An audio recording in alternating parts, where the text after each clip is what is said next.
When you take another person's life, you already took your own life. I want you to think about that. I have concerns over things like the death penalty. It's one of the 10 Commandments. You should not murder.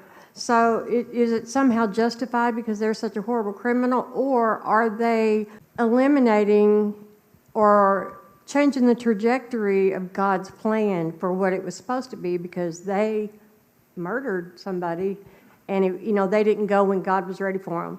Great question. So I get this question a lot. So it does say do not murder. It does not say do not kill.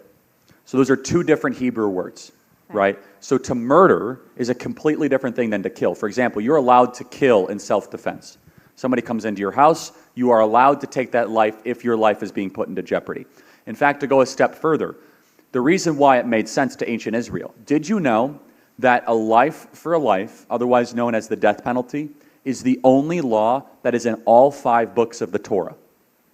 It's the only law. Not even the Sabbath is in all 5 books of the Torah.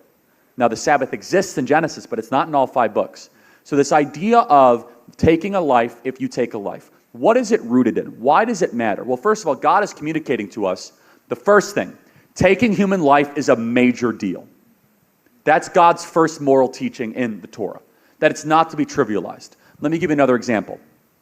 There's a law of the 613 laws of Judaism, of which we are not bound to the ceremonial law, which is one of them, that if an animal takes a human life, you must kill that animal.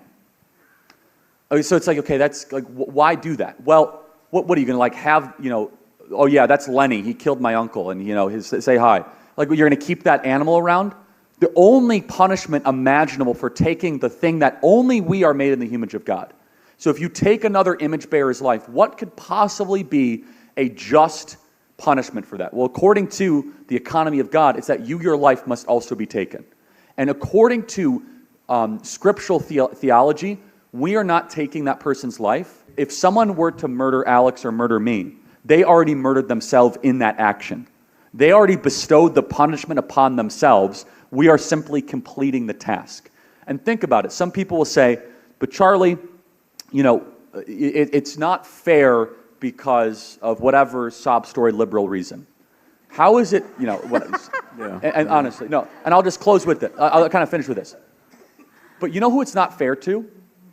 It's not fair to the victims. You are cheapening the lives of the victims. You are basically saying the victims die and you get to live. So you get to continue to live even though you took the lives of others. So for example, I think it's fundamentally wrong that creep who killed those 4 college kids in Moscow, Iowa, that he gets to keep living. So he kills 4 college kids and he keeps on getting to have life, and those people don't. In order to say that those people's lives mattered, the only just thing that we can reason ourselves to is to take that person's life. And that is not murder, that is killing, and it's societal self-defense.